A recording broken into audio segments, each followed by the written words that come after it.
The galaxy's most feared species learned never to underestimate humanity.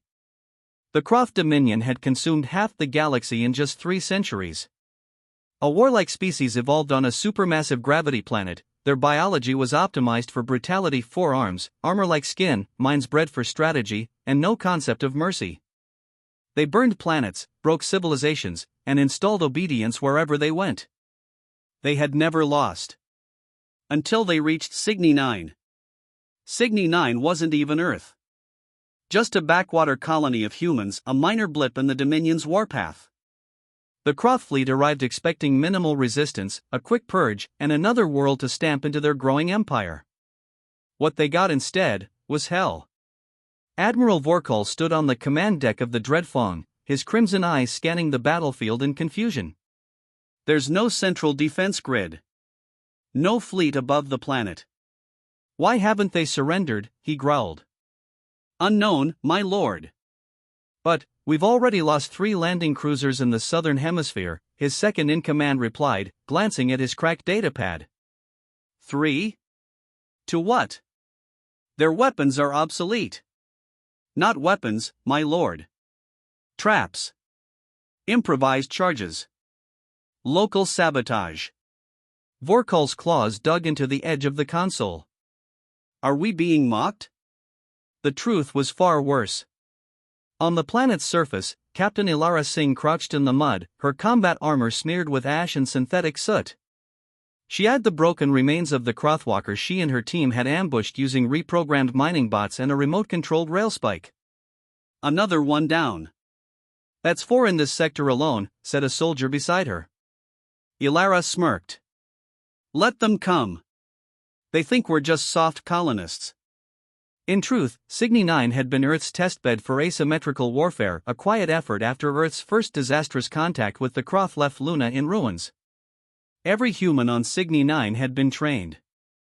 Engineers, doctors, even the children had escaped drills and coded resistance roles. The entire colony was a trap disguised as vulnerability.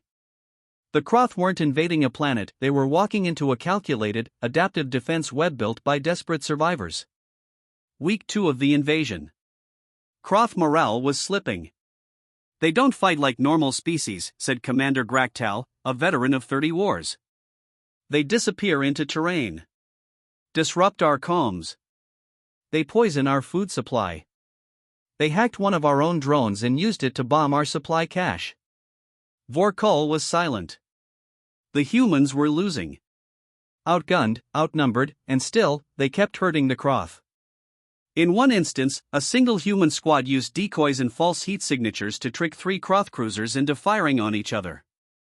In another, they used loudspeakers playing recordings of Croth distress calls to lure them into ambushes.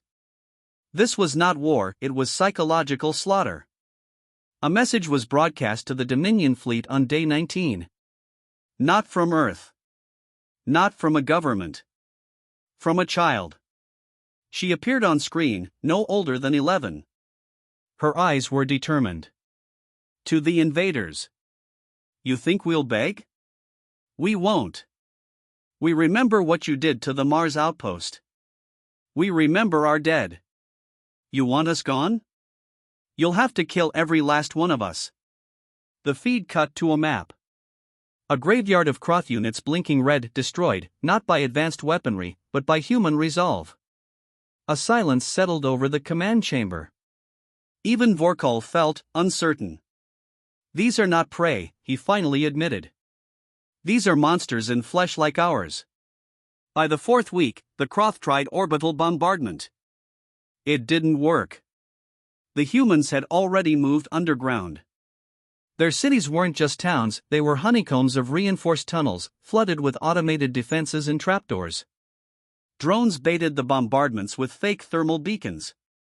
The Croth wasted ammunition on ghost cities while the humans picked off stragglers in the field. They even learned Croth language. Hacked their systems. One human unit impersonated a retreat order using captured Croth equipment, leading an entire battalion into a ravine rigged with explosives. On the 31st day, Vorkal stood before the High Council via galactic relay. We request withdrawal. Gasps echoed through the chamber. never, spat the high speaker. We do not retreat from vermin. Vorkul's voice was low, almost a whisper. Then I suggest you come and fight them yourself. When the final Kroth ship left Cygni 9's orbit, it limped away. No fanfare. No victory roar. Just a scorched fleet, broken ranks, and silence. The Dominion had lost 47 ships, 8 warlords, and 1 million soldiers. To a colony of 200,000 humans with outdated weapons, and unbreakable will. Years later, the event would be taught in every military academy across the stars. The phrase Cygni Protocol became shorthand for maximum caution in human engagements. And etched into the black wall of the rebuilt Earth Defense Hall were the words the Kroth themselves had transmitted in surrender. Never underestimate Earthborn. The galaxy's most feared species learned never to underestimate humanity. The ZHYR collective had no natural predators. A hive-minded race of biosynthetic organisms, they swept through the stars in expanding waves, devouring what they desired and annihilating what they didn't. They had converted suns into fuel, turned oceans into data farms, and crushed hundreds of civilizations without pause. Then they discovered Earth, a pale blue dot with scattered colonies across nearby systems. Humans were labeled Category 3, primitive but adaptive.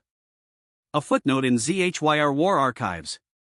The collective dispatched a fleet of 17 devourers. It was meant to be an extermination campaign, completed in under one Earth cycle. But deep beneath the ice of Saturn's moon Enceladus, Earth had been waiting. And humanity had not been idle. ZHYR scouts reported no standing planetary defenses. Earth's orbital stations had been mysteriously decommissioned. There was no fleet in orbit, no unified military channel broadcasting surrender or resistance. To the ZHYR, this was typical behavior of a fragmented organic species: fear, chaos, disorganization. Their arrogance blinded them to the silence. That silence wasn't surrender. It was bait. In a Black Ops command center deep in the Pacific Trench, Director Tamsin Core looked at the holographic map as red icons blinked across it. ZHYR ships entering low orbit. Is Project Oblivion active? She asked. Yes, ma'am, replied her aide. All containment seals have been lifted. They're waking. Core nodded once, slowly. Then let the monsters loose. She inserted a physical key into a terminal.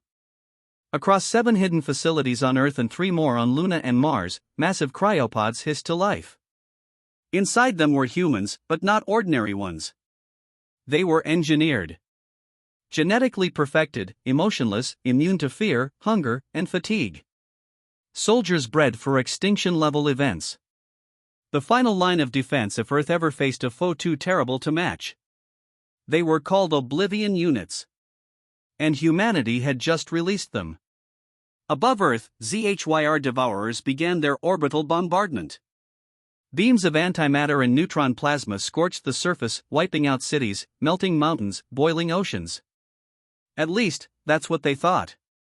But Earth had moved underground decades ago. The cities they burned were illusions, holographic ghosts and heat decoys projected by satellites. Meanwhile, Oblivion units were emerging from the shadows. They didn't use ships. They didn't need orders.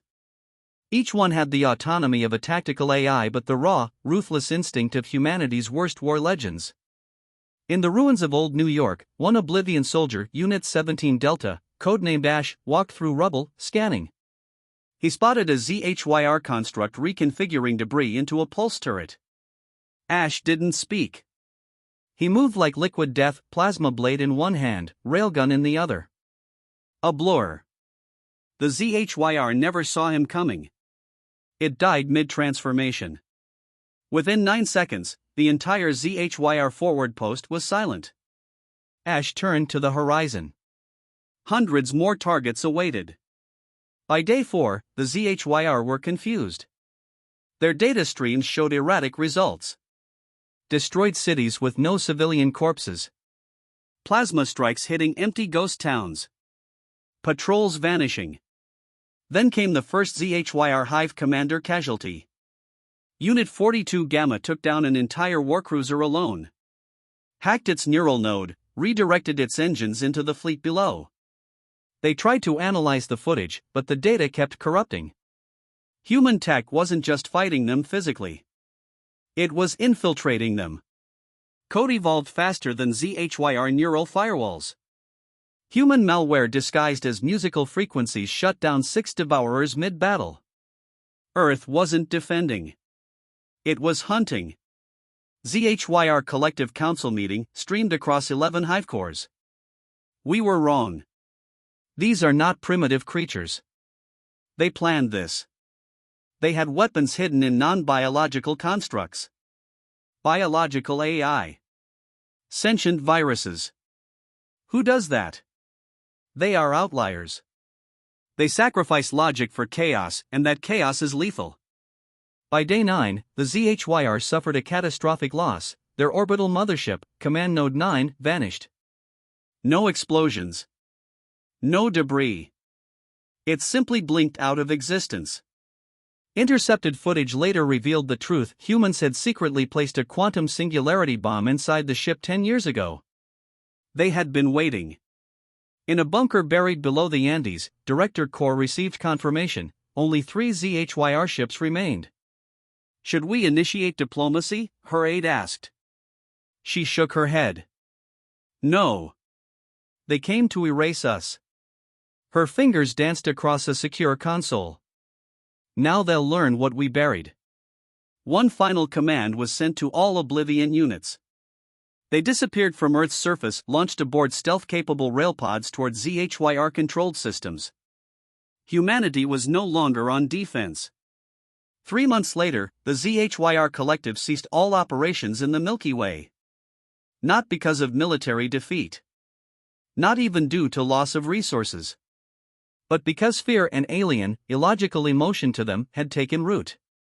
Entire ZHYR hives went dark after contact with Oblivion strike teams. ZHYR tech failed in proximity to human malware. Their core minds broke under psychological strain, terrified by the sheer unpredictability of their prey. The final transmission from a dying ZHYR warthinker was captured and broadcast across neutral systems. Do not wake them. Do not provoke Earth. They make weapons that should not exist. Centuries later, humanity never confirmed the existence of Project Oblivion. But the galactic map changed forever. Around Sol, a new no-fly zone emerged, not enforced by weapons, but by reputation. No species entered human space. No scouts, no probes, no trade. A galactic proverb was carved into the ruins of a ZHYR monument, untranslated but universally understood. Let Earth sleep. Or let the galaxy burn. The galaxy's most feared species learned never to underestimate humanity. The Drek Empire first encountered humanity during Earth's early expansion into deep space. They didn't come to trade. They came to conquer. The first Drek ship arrived above Earth orbit without warning. Within hours, Earth's defense satellites were melted slag. Luna Base was turned to glass. The orbital stations fell like burning leaves. And then came the real horror on Earth itself. Cities were torn apart by orbital spikes. Oceans were poisoned. The atmosphere blackened under Drek storms designed to wipe ecosystems clean. Humanity fought, but it was chaos. Governments fractured. Millions died. Billions followed. Then, the Drek vanished. Their last message. Your species was a test. You failed. The survivors, those few scattered across distant colonies, never forgot. 100 years later, the galaxy had changed. The Drek Empire still ruled through fear, with brutal discipline and unmatched firepower. But in the dark corners of forgotten space, whispers spread of something returning. They said humans hadn't gone extinct. They said they'd evolved. They said Earth had become a myth. A ghost. And that ghost was hunting.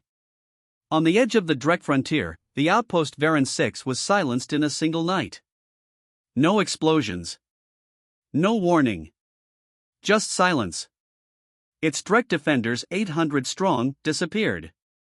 When reinforcements arrived, they found only a single message burned into the command tower. We remember. Admiral Korzath of the Drek High Fleet stared at the image on his command console. He was an old warrior, battle-scarred and logical. But even he felt a shiver crawl up his spine. "They're supposed to be extinct," he muttered. His second-in-command, Collar, growled in agreement. "We shattered their homeworld. Blast their colonies. There is no Earth anymore. Then where are these humans coming from?" No answer. What the Drek didn't know was that Earth had survived, but not as they remembered it. After the initial invasion, remnants of humanity fled to deep space. Silent. Patient. In hiding, they rebuilt not cities, but fleets. Not governments, but alliances. Humanity had united under one banner, the Arkborn Pact, descendants of Earth, Luna, Titan, and a dozen broken colonies. For a century, they trained in the shadows. Studied Drek war tactics. Reclaimed and reverse-engineered alien tech. They became guerrillas, saboteurs, and assassins. They didn't want revenge. They wanted balance. Operation Reckoning began in the Drek Sector K-12, a minor supply ring of mining planets. Human infiltration teams disabled orbital defenses and hijacked logistics systems. Within 6 hours, 10 planets stopped sending supplies. Drek commanders assumed rebellion. They were wrong. It wasn't rebellion. It was surgical vengeance. The first Drek fleet engagement occurred at Namos Station, a heavily fortified shipyard. A lone human battleship warped into the system, sending a message on all channels. "We're not here to negotiate. We're here to finish what you started." The Drek laughed. "One ship? Against 12? Then the ship split, revealing that it was not one ship, but a modular swarm, each piece equipped with stealth, EMPs, and AI-driven weapons. The Drek station was destroyed within 4 minutes. And not a single human life was lost. Over the next 6 months, dozens of Drek systems fell not to massive wars, but to pinpoint chaos. Shipyards corrupted by viral logic bombs. Starbases sabotaged from within. Drek war beasts turned against their masters using rewired control implants. Entire fleets awoke to find their navigational data erased, stranded in black space with no fuel. The worst part? Human transmissions followed every attack. We remember Mars. We remember the drowned cities. We remember Earth. Inside the Drek High Command, fear turned to desperation. "What do they want?" shouted the War Council Prime. Admiral Korzath spoke grimly. "They want us to feel what they felt: helplessness, isolation, shame." The Drek Empire, once feared beyond question, began pulling forces inward. Border systems were abandoned. Colonies stripped for core defense. And still, the humans came. Not in great numbers. Not with brute force. But with purpose. One attack at a time. 1 year after Operation Reckoning began, the humans reached Drek Prime, the Drek homeworld. But they didn't bomb it. They didn't invade.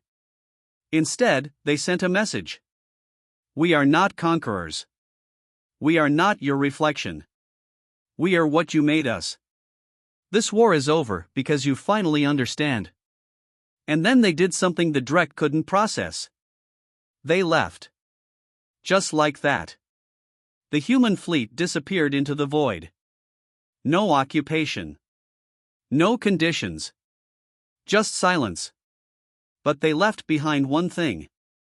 On the largest moon orbiting Drek Prime, etched 100 kilometers across in molten glass, were 3 words. We remember everything. The Drek never fully recovered.